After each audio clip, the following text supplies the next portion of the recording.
No video yet.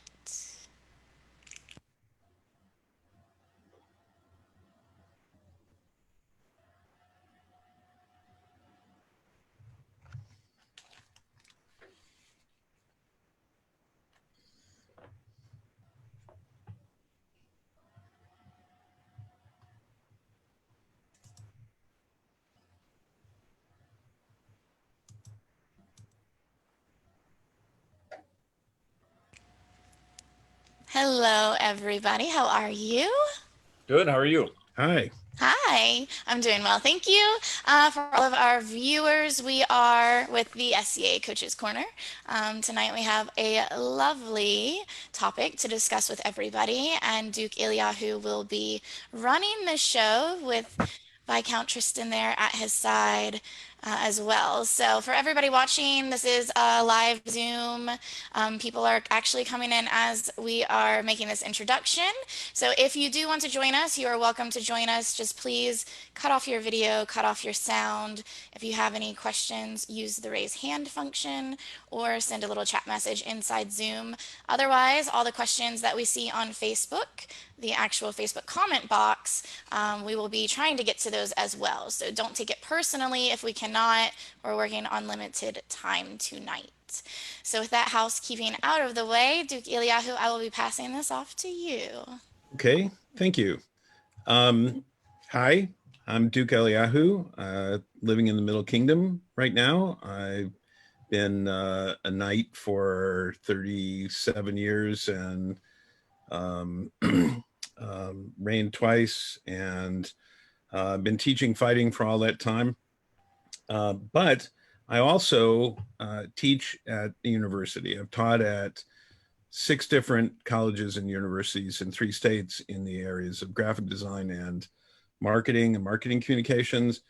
I'm now a full-time lecturer where I am. And what I started doing when I started teaching, I've been teaching now at the university level for about 11 years. But as an undergrad, I also had training for teaching certification. And what I started doing when teaching fighting in the SCA was apply what I knew about teaching methodology in the classroom to teaching SCA fighting. Hence the title of tonight's discussion, 10 lessons from the classroom for teaching SCA fighting. And when we're done with this, I'll post up my outline as a summary so people can look at it. And of course, you're always welcome to contact me with any questions afterwards. So that's kind of the background and overview. And shall we take it from there? Sure. And actually, I wanted to just have a brief thing of my background as well, because how it relates to teaching, I think, applies to this episode. And that is, I started in the SCA when I was 15 years old. I was knighted in 96. I think I started in 83. But my teaching really came learning how to help mentor fighters. And it was very rough because the SCA really doesn't have much for any structured learning. Did kind of the best I can, tripped along trying to teach myself how to fight and then pass along what I'd learned to others. So there was very little structure. And then I went to Aikido, which had a very rigid structure, or much more elaborate structure for teaching students of physical art. And I've had a dojo now for 9 years that I've taught many students that have come in past. I've worked with people with physical backgrounds, without, with martial art backgrounds, without. But I've really taken both aspects of learning, more of a freestyle kind of approach that SCA takes, as well as more of a structured curriculum approach that Aikido takes, to try to find what's a good balance in between. So that's a little bit of my teaching background. Terrific. That's really good. I think that one of the things that the SCA experience affords us is the ability, if we're paying attention, to apply the lessons we learn in the SCA to the modern world and vice versa. And that's been really helpful for me, and I think for a lot of people. So there's a lot of things that you touched on, Tristan, that are absolutely related to what I'm going to talk about. And I'll start with this. First of all, students. Who are your students? At what level of learning are they? You said that you had some students who had some physical background, some who didn't. I've had students, I had a squire who I had to start over because he was fighting, but he didn't understand how to actually move his body in ways. So I had to start him with exercises to teach him how to be aware of his body. So, whereas on the other hand, I had students in the SCA who come with a lot of physical experience. Then they have some habits they may have to unlearn, or you have to channel those into new ways. So understand the students. There's an agreement also between teacher and student. They have to trust you. And that's one of the first important parts of teaching. When I started SCA fighting, fighting in the SCA consisted of putting you in armor and beating the crap out of you until you figured out how not to get hit. And it was that unstructured. And fortunately, along the way, I found several good teachers and then started applying my own teaching methods to it. How do students learn? And we've talked a little bit about learning styles in an earlier episode of this. I've had students who I have to explain to them so they can mentally understand it, and then their physical body starts to learn it, but they can control, they have to think about it first. I've had students who are very physical who could move but didn't understand what they were doing. So there's the kinesthetic, and there's oral learning, and there's verbal and visual, and basically you can't really know. So I try to touch on all of those when talking to the students and see what clicks. What limitations does a student have? Do they have physical limitations, emotional limitations? Sometimes when people are starting out in the SCA fighting or in any structured learning environment, and they can't do it right away, they're frustrated, and frustration can be very emotional for some people. So how do you deal with that? And then I emphasize to students that learning is collaboration, not competition. Your competition happens in the list field, in a test, in an interview, something, but in a learning environment, people can help each other, they can collaborate. So understand your students. Who are your students? That's the first lesson from the classroom. Definitely. One of the things that I noticed that I took when I started my dojo out, that I felt was a failure within the SCA, it's very, very common.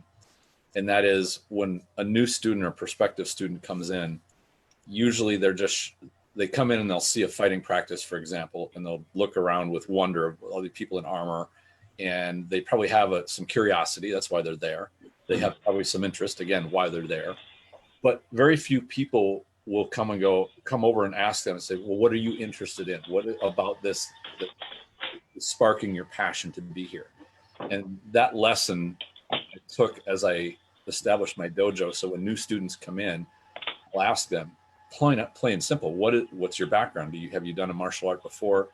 Have you what experience do you have from a physical background? Did you play football, or did you anything like that can be relevant, just to get, like you said, a starting picture of where a student is beginning. Because the most effective teacher is going to be somebody that can take them from where they are right now to where they want to be. If you never ask them where they want to be, you can take them in a whole direction that is they don't have any interest in. So that communication is a crucial part of that.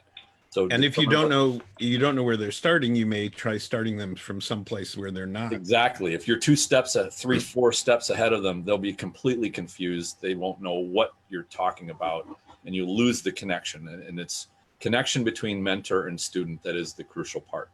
So finding out where they start, find out where they want to go, and then a good teacher will assess themselves and say, can I take this student to that point? And if they can't, they need to find a teacher that can take that person there. and that takes a management of your ego. But I'm a direct person, so I like going right to the source. And the other thing that I found, and I liked how you touched upon what type of a learner somebody is. You can ask them that question, but oftentimes they don't know. They won't know the answer to that question, and that's okay. You'll learn as a teacher. You will learn about your student in time, but let it take time. Don't try to rush too much. So I think that's the most direct thing, and I think everybody in the SCA, when they see a new person come in, have a bit of kindness and be able to go over and ask and open a dialogue with them and say, thank you for coming here. I want to help you out.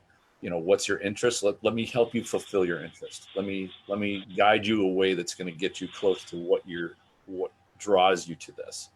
And that's a good key to make people at home start to build that trust, show that the teacher cares for who they are and why they're there and wants to help them get what they want. And so it's very early things you can build that trust and that relationship with right off the bat. That's exactly, and it's often referred to as learner-centered instruction, and is useful approach. But I agree with you. The throw them in the deep end of the pool approach, that's exactly what I went through. Even though we had a few people that were trying, to do well, here's how you throw a flat snap and whatnot, but it was really nothing elaborate. It was just go out there, put a helmet on, get some bruises, and figure it out. Yeah, exactly. I think we've come a long way since then, at least in some places we have. So lesson number 2 from the classroom: situation. What's the situation? Is this a one-time opportunity, or is this an ongoing teacher-student relationship? If you have a regular fighting practice and there are people there and you're teaching them, and this is a regular thing, that gives you the ability to structure, to know what they've covered, and to reinforce the learning time after time, and which has to do with structure, which is the next point. But if it's a one-time thing, if somebody approaches you at an event and says, hey, can you work with me? Can you teach me something? That's a different situation. And in that case, I will ask them where they're from, ask them who they're working with, see if there are other people from their group who I can talk to both of them at the same time. So they then become collaborative learning partners and can reinforce lessons with each other. I find out if they're if they're squire to somebody, or there's somebody they're working with, and I'll talk to them and say, hey, I talked to this person and I mentioned these, I described these things, and here are the things I saw, so that they can reinforce it. If it's an ongoing teacher relationship at a practice, well, you're probably not going to be you might not be the only teacher at that practice. So you might have other people who can all collaborate on helping particular students where they are and what they need. So reinforcing learning, it depends on the situation. And if you can't do it, you try to find other people who can. Mm-hmm. Absolutely. I've found that the highest pressure comes when somebody just walks up to you and says, hey, give me something good. You obviously know something about fighting. Teach me something. And it's almost like you're totally blind to where they're at. The counter that I've found that's the most effective is, what have you been working on lately? What's kind of the last things that you've started to pick up? What are you maybe trying to do that you're struggling with? Let's start where you're at right now and see if we can take you one step further. And that's all. You may only have 5 minutes with that person, maybe on a pickup field at Gulf Wars or something. So it's hard to, don't even try to be let me give you the next 12 steps that you're going to take through the journey of your fighting. And you can't completely restructure what they're doing. Right. You can only help them you can help them a little bit. Mm-hmm. You can show them something a little bit.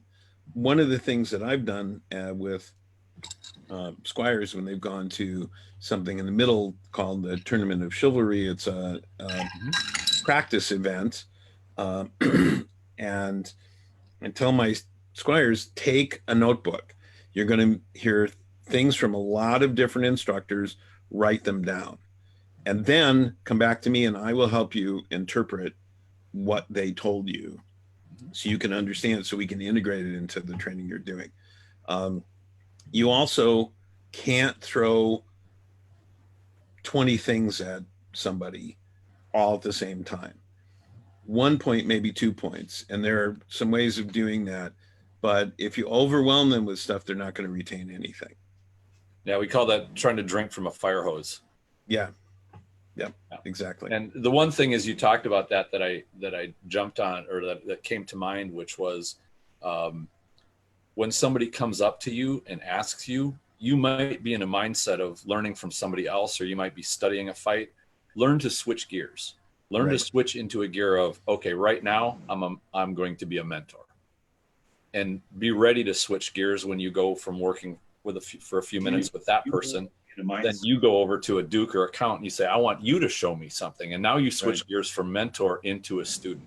If you can switch gears like that and see when it's appropriate for you to absorb and learn, you will learn not only from teaching, which is a whole new realm of your own learning, but you'll also learn to switch, put your ego aside, put everything that you've gained aside, and absorb something from another source, even if you might not be able to process it at the moment. But then there's the other kind of switching gear, which is switching gear from teaching or learning into the list field where you're actually doing. And that's another kind of, I see people out there who in the list field, they still act like it's a practice. Right. And that's another thing. So actually run students through practicing how to be in a list. And that's a little different too. So situation. Yeah. So let's go to number 3. Okay. Number 3, structure. Organize your content. And Duke Sean did a whole episode on the way he has it organized. I organize my content from the feet up, from the boots up. In fact, I call it rebooting yourself, when you got a break and the students sometimes won't know how to reset. Say, start from your feet, boot, reboot, start from your feet. And I start with the feet because that your feet affects your stance, which affects your balance, which affects everything and affects movement. And so I start with the feet. But then that's just the starting place for organization. So people can organize things differently. And again, depends on the student too, and where they are and what you're trying to do with them. So organize your content into a system. A system is, people talk about fighting styles. What people should be more focused on is fighting systems, where every piece affects every other piece. The stance, the equipment, the movement, I have a method for sizing, balancing, and hanging a heater shield.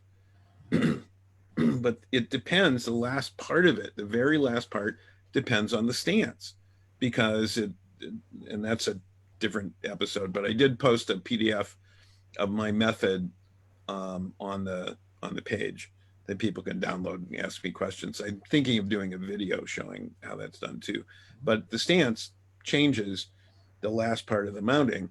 So it's understanding what context you're going to be working in. Understand a system, and there are multiple systems. So if somebody is fighting in a different system, are you a good enough teacher to help them improve in that system that they're using? Can you see how the pieces interrelate and what drawbacks there are, where the flaws are, and how they can improve that? Sure. So organize your content. Yeah, I do like the ground up thing, because if you can have the best handwork in the world, but if your footwork sucks, you're gonna get smoked. I think Duke Comar had one of the best quotes, and I still use it to this day. He said, "A sad set of feet that lets your ass take a beating." And I love that, and I still share it with my Aikido students, because it's absolutely true. And I agree with you. In fact, I'm going to share just a little story. I think I was a brown belt, and my instructor said, "All right, Tristan, I want you to have you teach a class." And I spent a week planning that thing out. I had the whole thing structured of exactly I was going to do this technique, which leads into that technique because they're related and they're built on this concept. And I had architected the whole thing. And I went in and I showed the first technique, and I watched what the students were doing. And I realized we need to work on a certain fundamental. And I just ditched my whole plan right out the window. And that was the last time I actually pre-planned a class ahead of time. What I learned was, as you get with students, watch them. They will tell you, they will show you what they need to work on. You just have to listen Right. and watch what they will do. And the most disconnected and ineffective teachers I've seen don't listen to the students, and they don't watch, and they try to just impose like their own agenda or structure of what they think the students need, and they will most often miss the mark. And Yeah, the so worst I agree teachers. with an organization. Yeah. Definitely have a system where you're teaching. You have a logical order. Okay, in order to do one thing, you need to teach this thing to set that up. Have Exactly. that chain, but realize where a student is along that chain. Which goes back to point number one. Students. Right, exactly. Yeah. Yep. I was teaching a class, and they submitted some work, and I graded it. And the next class I was teaching with them was supposed to be about a certain content.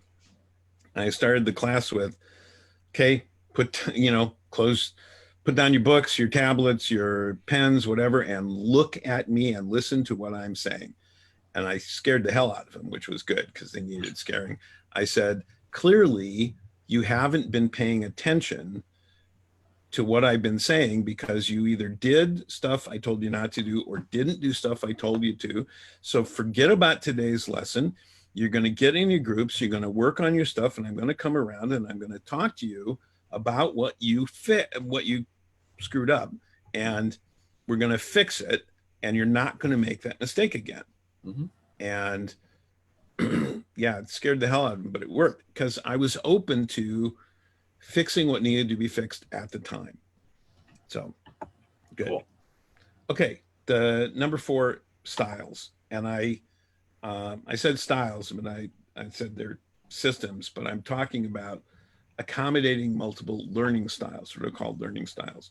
And learning styles has been discounted, it's been argued, it was doctrine and now it's not. The kinesthetic, verbal, visual, that sort of thing. For me, I think of learning styles not as how students learn, but as different ways of approaching how I teach.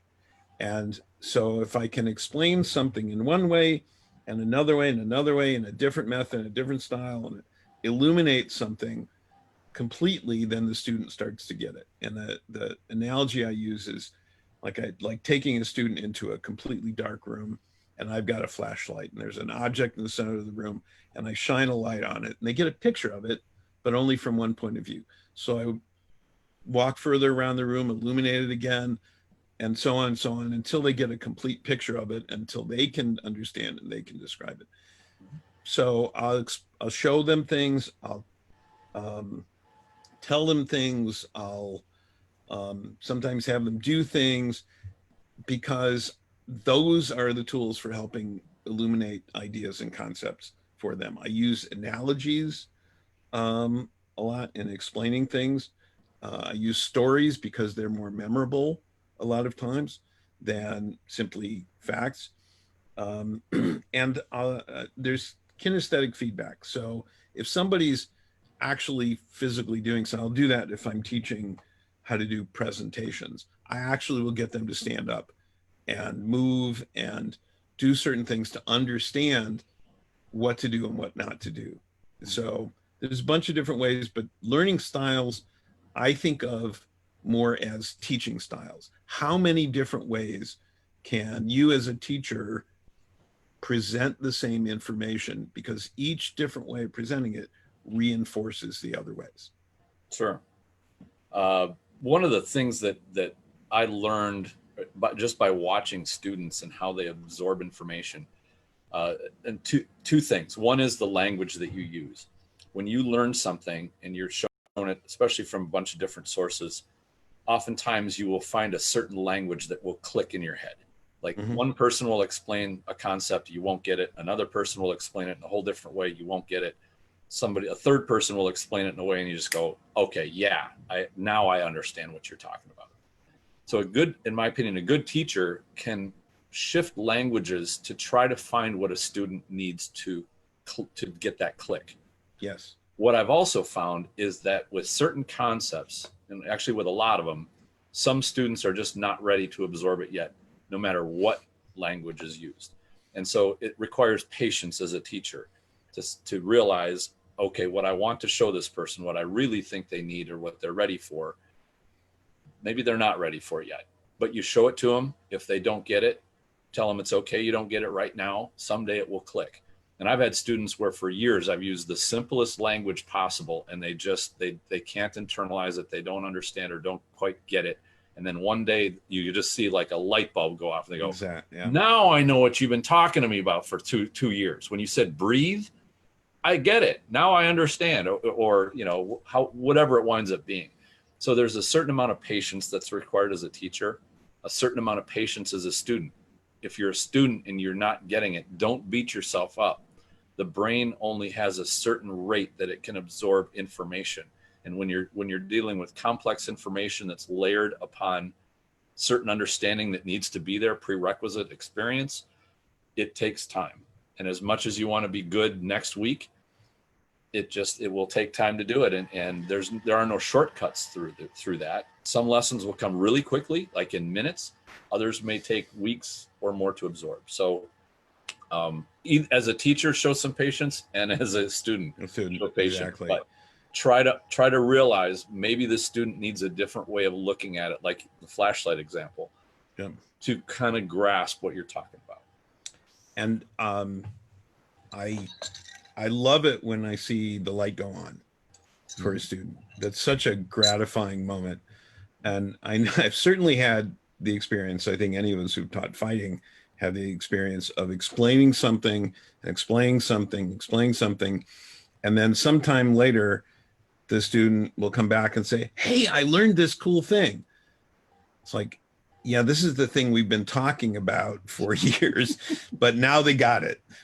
And because somebody else repeated it and they heard it and they keyed in. That's great. As long as they get it, that's really good. And by the way, I would say that's probably the jewel of teaching.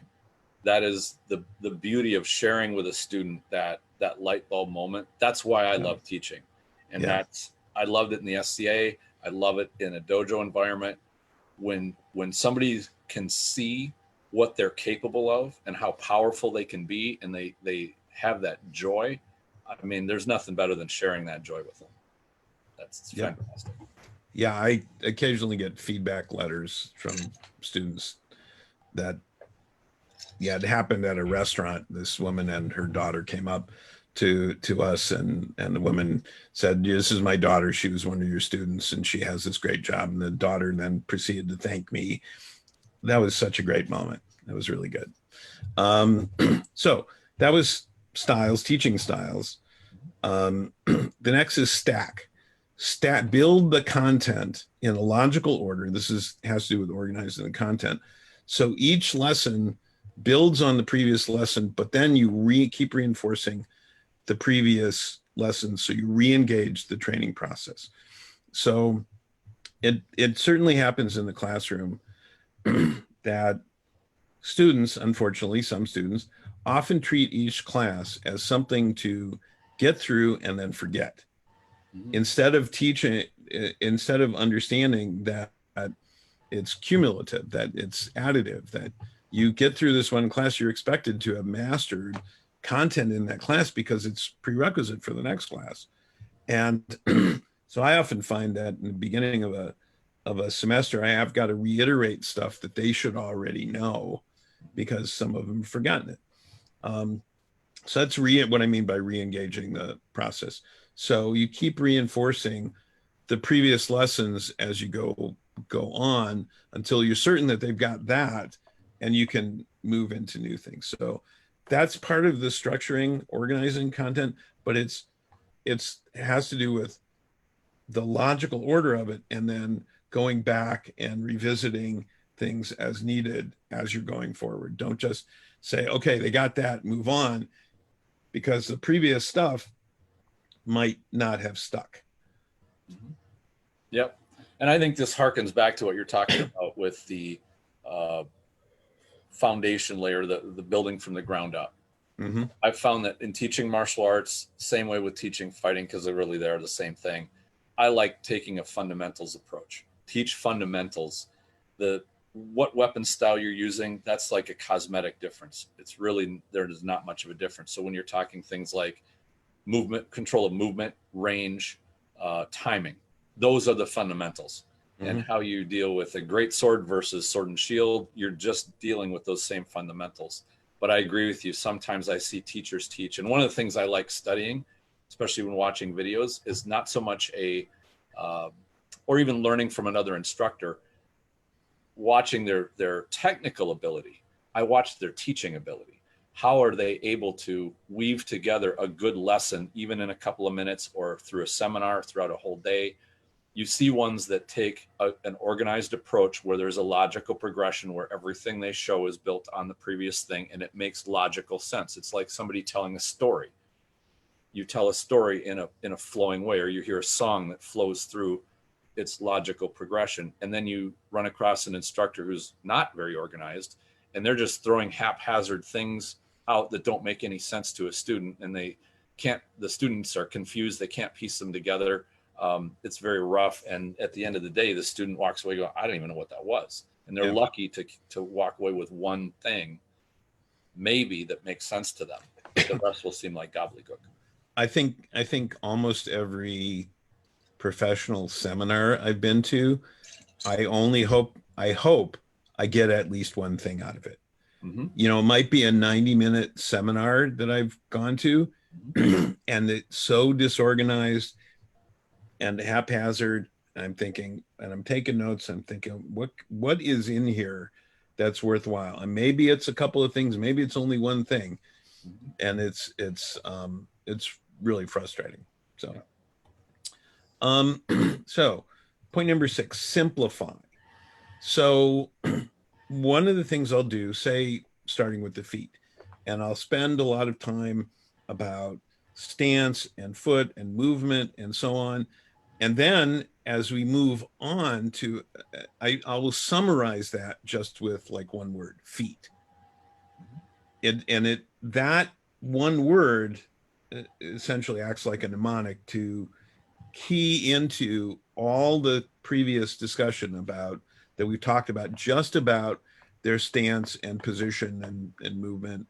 And we'll do that, and we'll move on to the next thing, and then I'll say feet, and they'll go, oh yeah, and they'll go back to readjusting that. And I moved on to the next thing, and I'll explain the concepts as we work through the structure, and then give that a one-word summary, so that then that simplification, that short keyword, allows them to understand what that means. It's a summary way, and then I can stack those short bites of summary information. So I can be then sparring with a student, working with a student, and watching what they're doing, and say, feet or hand or something, and they'll understand what I mean and what they're doing wrong just by that. So I don't have to stop, explain the whole thing again, because I explained it before. And so that simplification really helps, because it shows the student that they have actually internalized the understanding. Yeah, those are a good cues for a teacher to use as reminders. And the shorthand saves you time to get to that point. And I'll throw in just a funny story, because this happened to me, and I think it's happened to every martial arts student that I've or fighter that I've run into. in the same thing where, you're working on something and what you're doing with your upper body is working pretty well. And then you realize your footwork sucks and somebody says feet and you go, okay, you Right. start thinking about your feet and then everything you're doing with your upper body just goes right out the window. Right. And it's funny because it's almost like a bonding moment with every martial artist when they realize, yeah, I've done that same thing. Yep. And they'll Exactly. then they clean up their feet and their upper, and then they go back to working their upper body the way they should be. And then they forget about their feet. It just happens to everybody. Yep.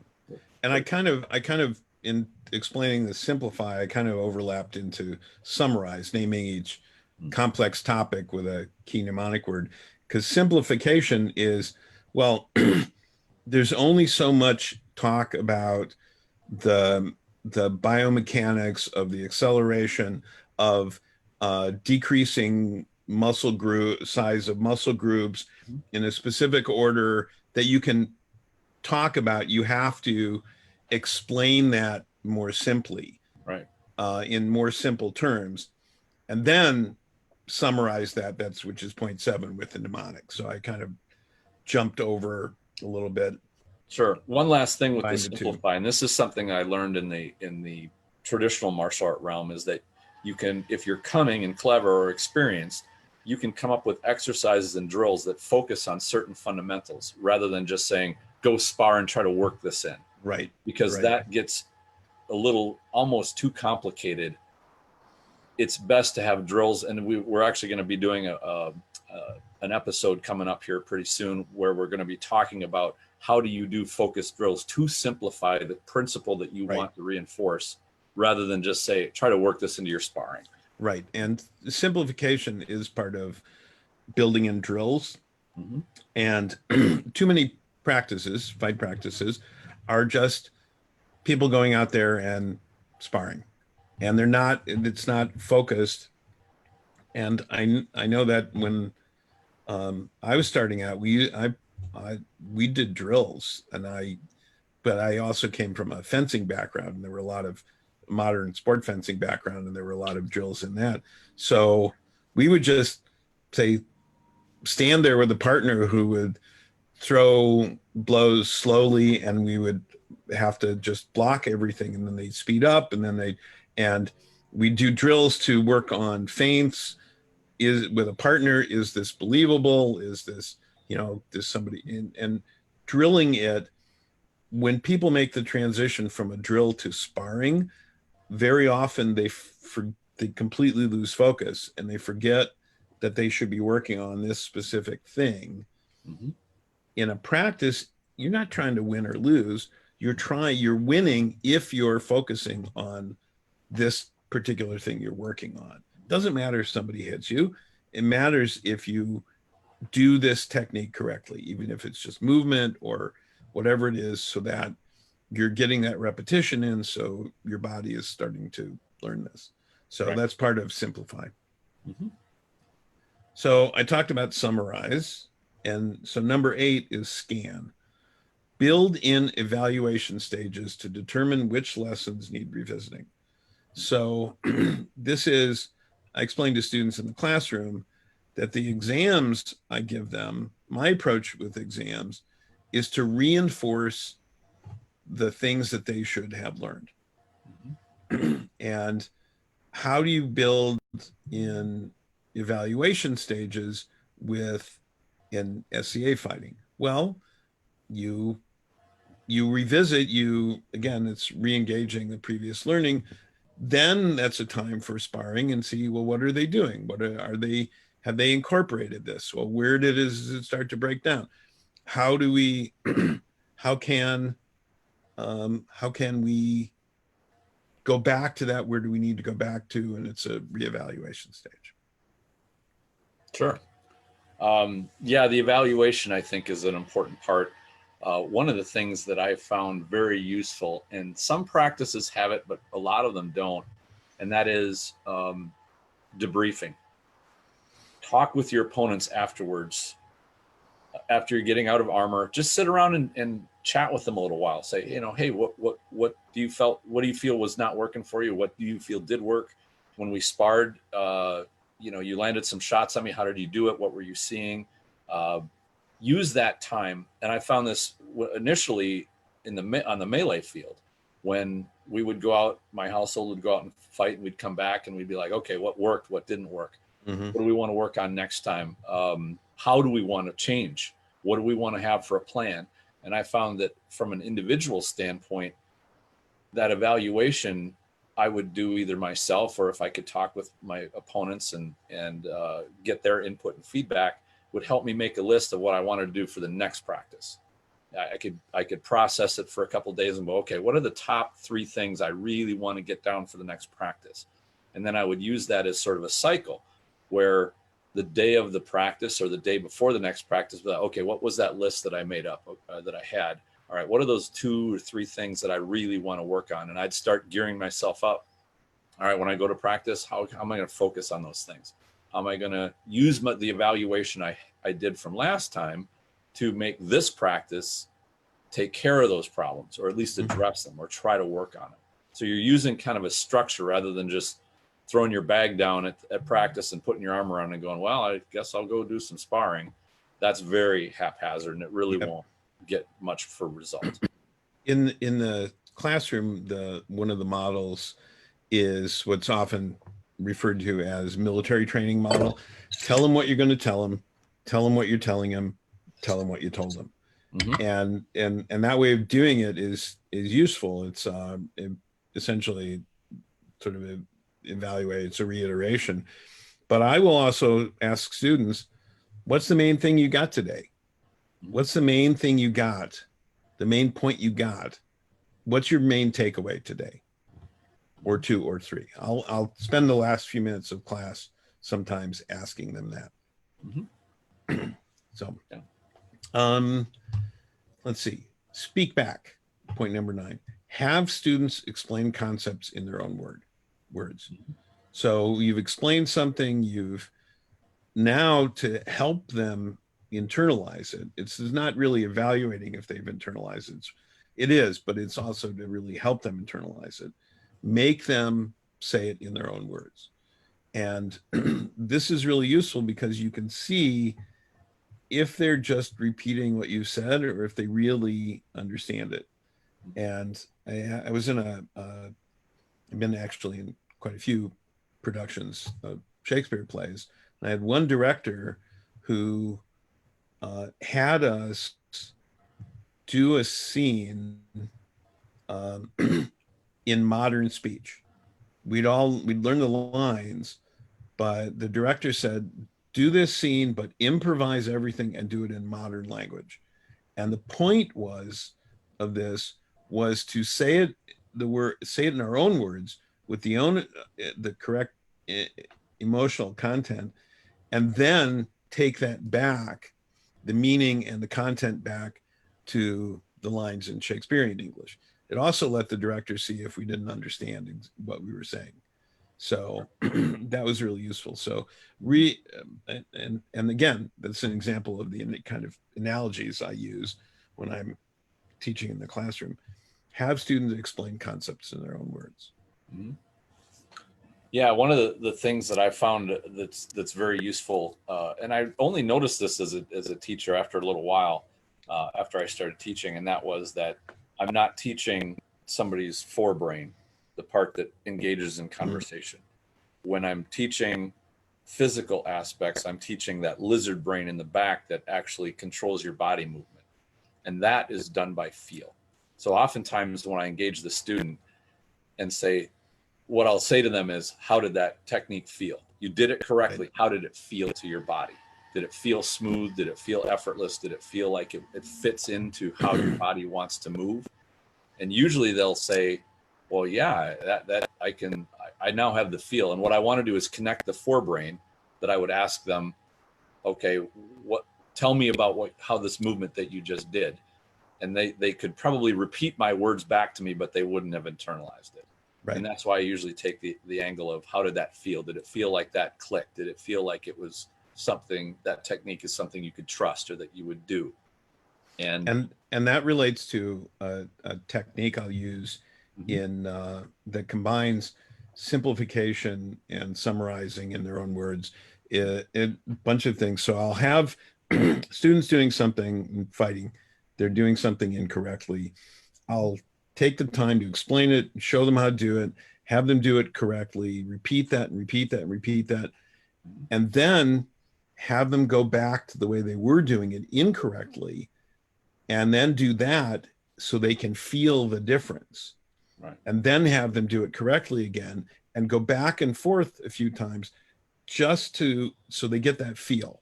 Mm-hmm. Because what you're trying to teach them is how to become self-correcting. Mm-hmm. You're trying to teach students how to evaluate themselves and what they're doing so they can continue to improve.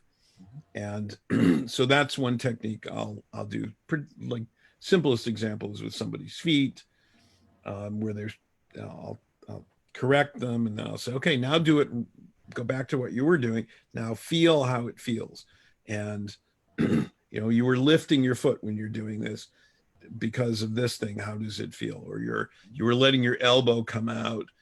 Now bring it in. Now how does this feel? And to get them that evaluation stage it can be internalized. Yeah, absolutely. Good. So, which brings us to point number 10, student teachers. Have students teach other students and supervise them, but watch what they're doing and help them to become a better teacher.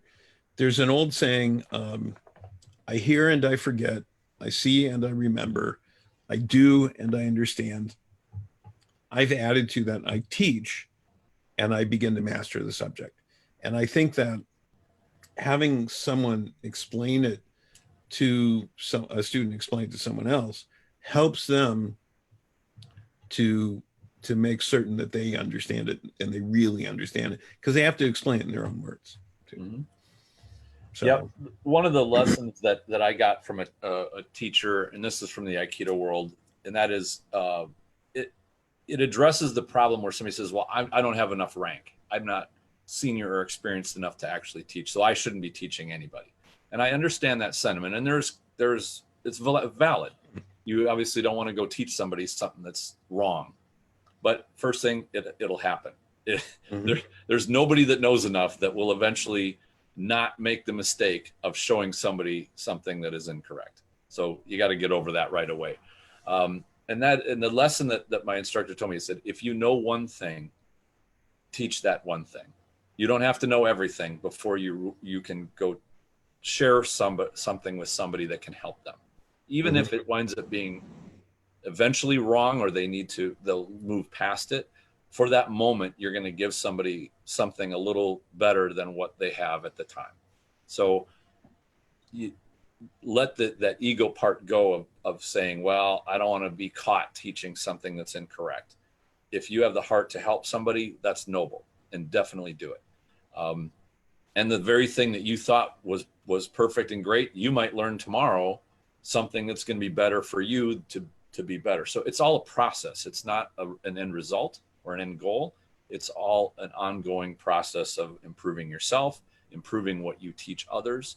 And I agree with you totally. If a student or a practitioner comes up and they stay away from teaching until they become an expert, by the time they are quote unquote an expert and they go to teach, their teaching will be very poor. Their skills of teaching will be very, very poor. And they're going to be frustrated because people will be knocking at their door saying, you're an expert, teach me. And you're going to be caught going, well, I want to teach you, but I don't know how to teach you. And now you're going to have to start from square one. So it's best to learn them both as you go along. And after all, that is one of the points of this whole program we're doing, is helping people to become better teachers, because being a better teacher means you also are a better student. Mm-hmm. Yep. So I want to throw in one too here, and this is something that ambushed me, and my instructor enlightened me to, and I've seen it repeated, and that is, if all of your students have a bad habit, chances are they got it from you. They've watched what you were doing, and they're copying you, and you're seeing them all do it wrong, and you're probably going to, as a teacher, go yell at them for doing it wrong, and then you're going to hit yourself in the head with a brick when you realize they got it from watching you. Right. And so be ready for that teacher mind to be humble, even though you're taking on a mentor role, because you will probably be one of the bad influences that you're going to be frustrated that your students are getting. Well, and I think we've certainly seen in the SCA plenty of times where it's like you see somebody and go, "Oh, I know who they're learning with," because they're just completely copying the style. But a lot of times, it's either imitation without understanding, or it's a completely different body type, and that says to me that the person teaching them can teach only what they do, not teach people how to be the best of who they can be. And so, yeah, it doesn't always work. No, that's true. Yeah, I think we're doing well on time. There's one I wanted to add to the list, and that is, and this is something I got, I guess, from the dojo environment as well as the SCA environment. And as a teacher, it is your duty to make sure that that your teaching is a fun experience. It's very easy to get into a teacher relationship where you think, my student has to be better when I leave them, whether it's the 5-minute session you have with somebody or an hour session or a month, and you get driven into this. They've got to be better. I've got to, impose a curriculum. I've got to teach. Just have a good time. If you are enjoying yourself, that energy will be picked up by the student. They will enjoy it. Students will learn faster when they're having a good time. They'll learn easier and better when they have a relaxed environment that they're enjoying themselves. So I've added this to my list as number 11, smile. Since smile. I started everything with the letter S, smile. Yep. I crack jokes in class. Now, my students think they're the worst kind of dad jokes, but it's still, they laugh at them. Mm-hmm. And because I want them to be relaxed. They learn better if they're relaxed. If they're tense, well, bodies that are tense can't move. Minds that are tense can't learn. And so I try to get them to if not have fun, at least to be relaxed. Absolutely. And smiling helps with that. Yep. And I've visited Aikido dojos, and some of them are very formal. A lot of martial arts that way. Very formal, very quiet, almost I don't want to say serene, but like kind of walking into a Catholic church. Everybody's talking in very hushed tones and whatever. In my dojo, I like hearing my students laugh when they get thrown, when they have a really good success, or even when they screw up. I like just saying, if you're enjoying yourself, express it. Express that you like being here. And it changes the tone of the class. It changes the tone of instruction. When a teacher is passionate, the students will pick up on that passion and they will be drawn to it. They will be drawn to want to share in what that teacher has to learn. So attitude of a teacher is huge. Attitude of the student is huge. And like we talked about earlier, the shifting gears, you might be a teacher in one moment and a student in the next moment. But if everybody's enjoying themselves and having a good time doing it, not only will you walk away having an easier time learning because the mind is not under stress, but you're going to want to come back. That's a very enjoyable experience. And I think this will touch on another episode we're talking about doing, which is how to build a healthy, vibrant practice in your group, and how to keep it positive and to help recruit people and to have it be a positive experience. So with that, do we have any questions on the Facebook group, or any questions that people have for us? We do not as of yet. I think you guys have been really succinct and your points are very clear. So no questions, but that's not to say they can't ask questions if they do have them. Going and heading over to the SCA Coaches Corner. And I can put up a link for that. I think right now we're closing in on right about an hour. Was that your goal for the presentation? We were trying to get it right around an hour. I know we've had some long episodes because we've all gotten into the talking groove, but it's hard because, once you get going, you don't want to stop when you're on the roll. So for me, I don't mind. I enjoy it. It's tough in the classroom because I have to watch the clock and try to get through content, but not be so rushed that they don't have time to absorb it, but watch the clock and make sure I cover things and stuff. And it's a balancing act. And sometimes I will I will say, well, we'll pick up that the rest of this next time because I don't want to leave a subject that or part of a subject that they're really engaged with. And also, you don't want to leave them frustrated because they haven't fully had a chance to really right, grasp all of exactly, it. So, exactly. yeah. Good. Well, it's been wonderful having you both here tonight. Could you, either of you, tell us a little bit about what's coming up next week? Yeah, we're kind of cooking up an episode on fighting injuries and how to spot them and avoid them. And I believe, if I remember right, I think Branis is going to get together with Attila and Sean. I think I and they're believe talking about so. doing that. Yeah. I guess Attila's schedule is with work is a little bit tight, so it sounds like this episode is a go, but we may have to make a last minute change. But we'll certainly announce it early next week. For Vesper does a great job of putting up like Monday or Tuesday. Here's the episode that's going to be on Friday. So I think that's on the slate. And we've got some other ones coming up. I know we did the poll a couple of weeks ago about what episodes people would like to see. I think what we're going to do is come up with a new poll in the next week for the 5 or so episodes that we want to see which gets the best responses for that we'll plan out in future.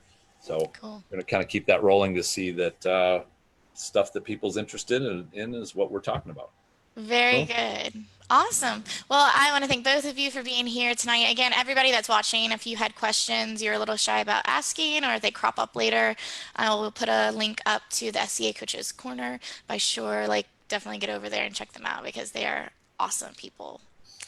All right. So I hope you all have a lovely evening and we will see you guys again in one form or another, a combination of you all Sounds good. on Thank you again, Friday. Vesper. Yes. You're great. You're taking Thank care of you. us really well. Thank you. Thank you Thank very you. much. Have You a have a good wonderful night. have a good night. Bye. Have a great Bye-bye. night.